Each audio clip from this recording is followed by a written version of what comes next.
Fala pessoal, vamos para mais uma aula do curso aqui e hoje nós vamos falar de uma das atividades, uma das principais atividades do agente, que é o preenchimento das fichas, né? Vocês vão preencher aí pelo menos 3 tipos de fichas e essa parte ela tem que ser bem com bastante atenção, bastante cuidado, porque aí vai estar todas as informações, né, que vocês necessitam, né, e não só vocês, mas as outras equipes da UBS, o restante da equipe precisa dessas informações, né, então vocês têm que ter esse cuidado de apontar todas, né, bem direitinho. Uma das primeiras informações que o agente comunitário de saúde precisa ter são quantas e quais são as pessoas, né, e fazer esse levantamento, saber a quantidade de pessoas, a quantidade de famílias, né? Porque aí, ó, aqui fala que vocês vão acompanhar em média 750 pessoas, né? Em um total mais ou menos de 150 famílias. E aí a gente precisa ter os dados dessas pessoas, todas essas pessoas, né? Os dados bem apontados lá na fichazinha, preencher bem direitinho, ter cuidado de preencher no lugar certo, da forma correta, para não ter, né, problemas, né, transtornos. Para conhecer as condições, né, de vida dessas famílias que vai acompanhar. O agente comunitário de saúde precisa cadastrar todas elas, né? Toda informação que você tiver, né, que a ficha pede, né, não está ali à toa, né? Cada inciso, né, cada pergunta que está ali, há um porquê de estar ali, né? E com certeza são dados importantes para que vocês possam realizar o trabalho de vocês, né? E diz aí nessa parte em azul. O cadastramento é colocar no papel todas as informações a respeito da comunidade. E para isso, o agente comunitário de saúde tem fichas para preencher, né? O cadastramento mostra quem são, quantos são, quais são suas idades, quais seus problemas de saúde, condições de moradia e saneamento. Né? Esse preenchimento correto dessas fichas vai servir para que vocês possam, além de ter as informações da quantidade de pessoas, tal, tudo direitinho, mas também vão dar para vocês um suporte para que vocês possam traçar as estratégias, né? O que eles precisam, cada região, né, desse povoado, qual é a região mais afetada, qual o tipo de necessidade que eles têm. Então, tipo assim, serve como uma triagem para vocês poderem fazerem esse levantamento, né? Todas as informações que o agente conseguir sobre a comunidade ajudará na organização do seu trabalho, com certeza, né? As informações são justamente para isso, para vocês organizar e poder tomar decisões em base a estas informações.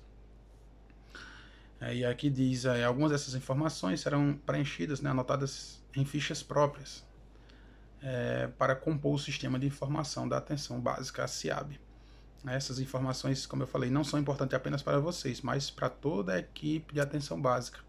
Eles também vão precisar usar esses dados que vocês vão estar coletando nessas fichas.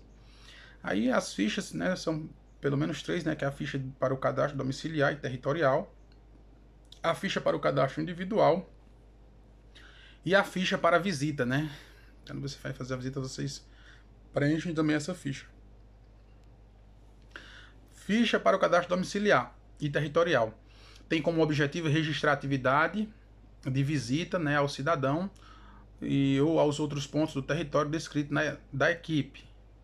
As informações solicitadas na ficha foram selecionadas segundo a sua importância e por comporem indicadores de monitoramento e avaliação para a AB e para as redes de atenção à saúde, né? Para a atenção básica e para as redes de atenção à saúde.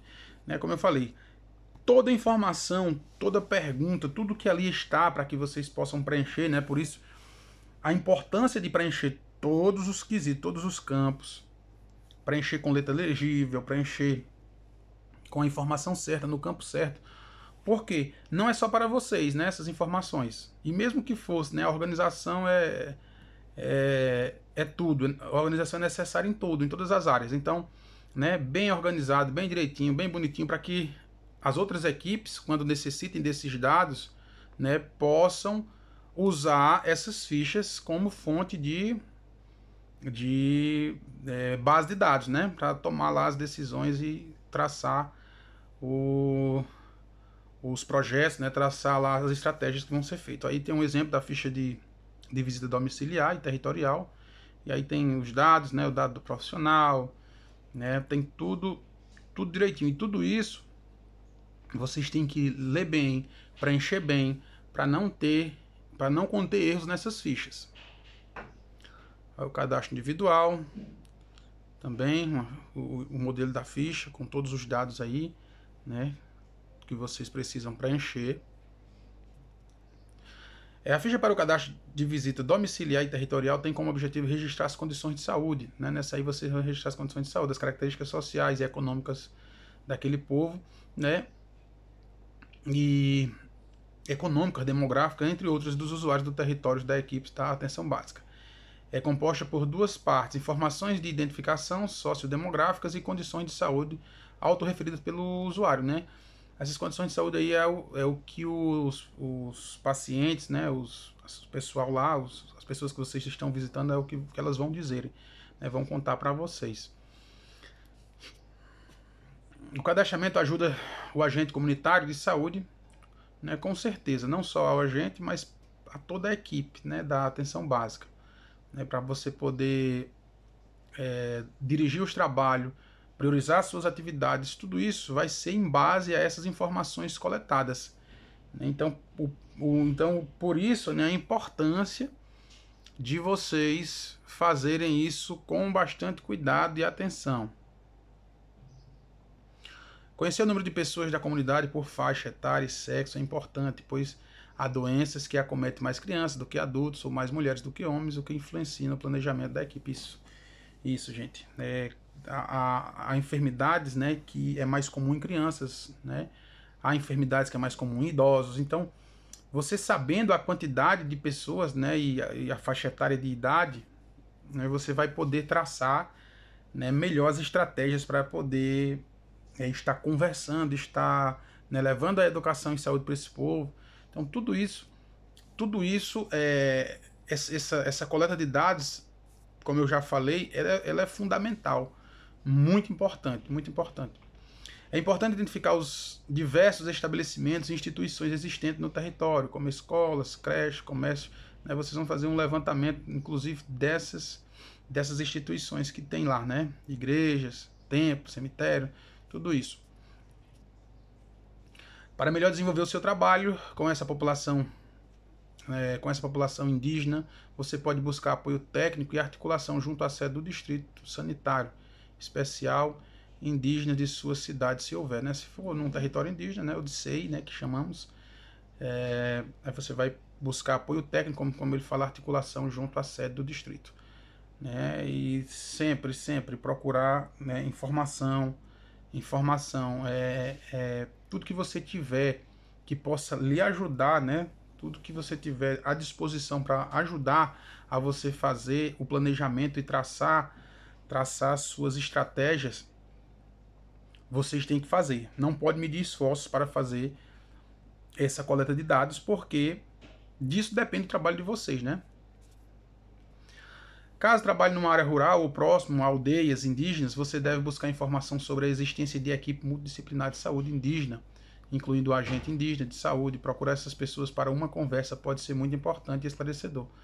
É aquela troca de informação, né? Se você já tem alguém que trabalha lá nessa região, nessa área, com certeza conhece mais do que você, tem informações importantes que vai lhe ser útil, né? Para poder economizar tempo seu, né? Perca de tempo, e também lhe indicar quais são os melhores, né? As melhores formas, os melhores horários, os melhores caminhos para que você não perca tempo, né? Essa conversa com essa pessoa vai ser de suma importância para que você possa maximizar, né, a ação do seu trabalho.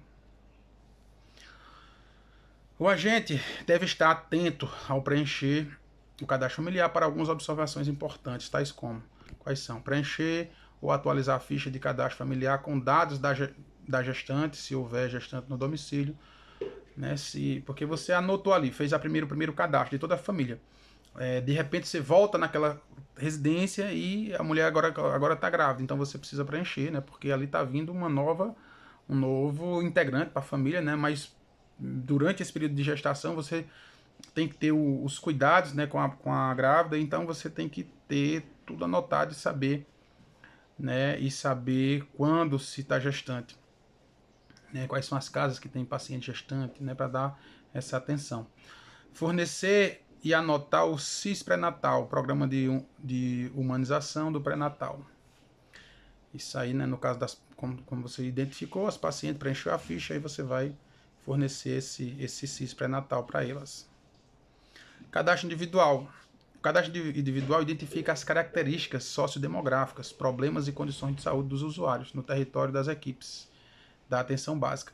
Esse cadastro é composto por duas partes, sendo elas informações de identificação, acho que a gente já falou sobre isso, né? Sobre as informações de identificação e as condições de saúde referidas pelo usuário, né? O que eles vão dizer lá, as condições de saúde, vocês vão anotar bem direitinho para poder traçar suas estratégias, seus planos para resolver essas situações, né? Devemos estar cientes, né? Atenção, devemos estar cientes de que o cidadão pode se recusar a fornecer os dados para o preenchimento do seu cadastro. Nesse caso, é solicitado ao entrevistado que assine o termo de recusa para assegurar que o mesmo está ciente. Nesse caso, gente, o que é que a gente já falou? Quando você chega no ambiente, você precisa, né, se identificar, dizer de onde está vindo, onde trabalha, o porquê daquela ação. Quando você explica para a pessoa, né, raramente ela vai se recusar a dar seus dados, já que você está pedindo, né, por uma causa boa, que é inclusive boa para elas. Então, eu acredito que seja algo, né, não seja tão comum essa questão da pessoa se recusar a dar os dados. Mas, caso aconteça, você pega lá o termozinho dizendo que a pessoa sabe que a pessoa foi notificada, foi avisada, para que ela assine dizendo que sim, mas que se recusou a entregar os dados, né, para que você fique isento de um possível problema futuro.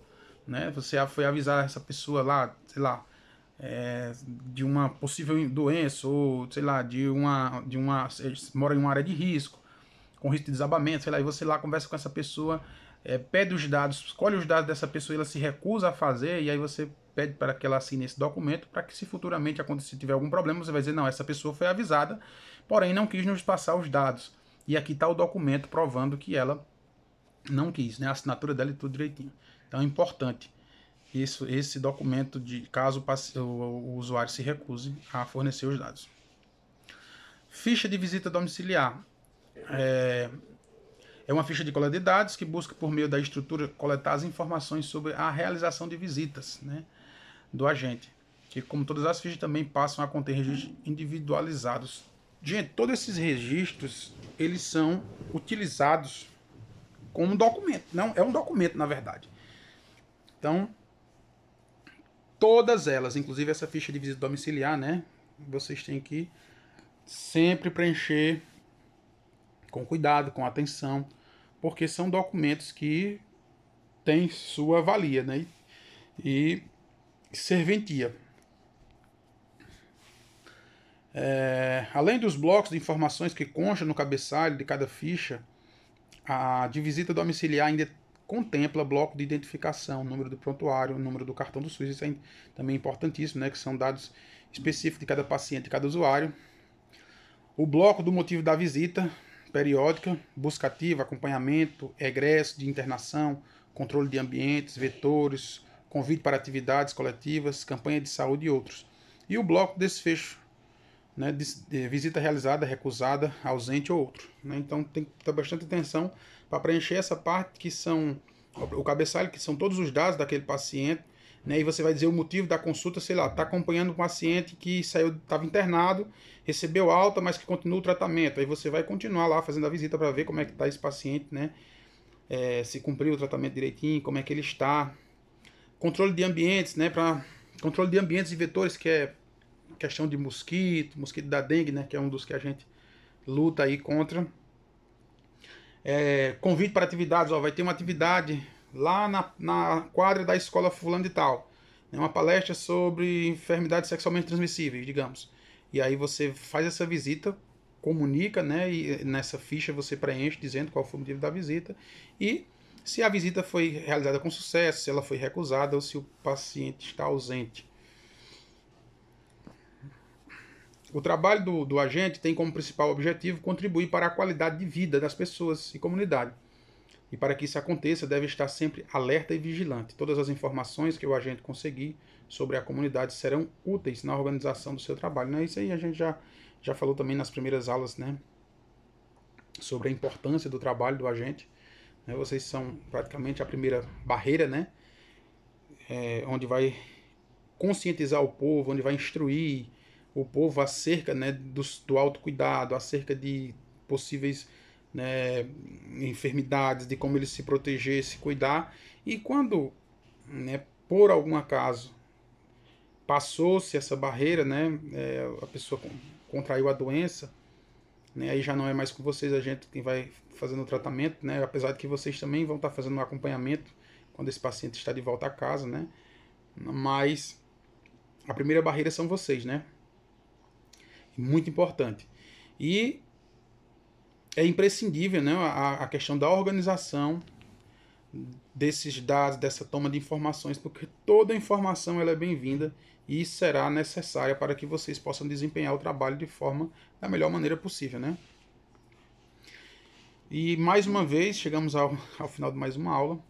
Mais uma vez eu agradeço, né, a todos que suportaram até aqui. Muito obrigado, espero ter contribuído com vocês de alguma forma, tá certo? E um forte abraço, que Deus os abençoe.